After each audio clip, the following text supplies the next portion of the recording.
అలాగే వరదలకు సంబంధించి 403 ప్రభావిత గ్రామ పంచాయతీలో క్షేత్రస్థాయి కార్యదర్శులకు నీటి క్లోరినేషన్, సురక్షిత మంచినీరు, పారిశుద్ధ్య చర్యలు చేయాలని చెప్పి PR1 యాప్ ద్వారా ఆన్లైనింగ్ మానిటర్ చేయడం జరిగింది.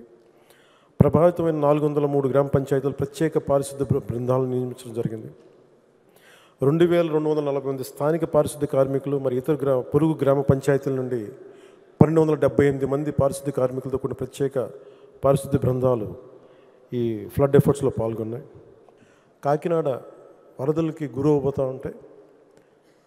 అక్కడ అందరితో అధికార యంత్రాంగంతో మాట్లాడి టోల్ నెంబర్ ఒకటి సమీక్షించి చర్యలు తీసుకున్న జిల్లా కలెక్టర్ కార్యాలయం టోల్ ఫ్రీ నెంబర్స్, డివిజనల్ కార్యాలయాలు మరియు 21 తహసీల్దార్ కార్యాలయాలతోటి కంట్రోల్ రూమ్ ప్రారంభించాం.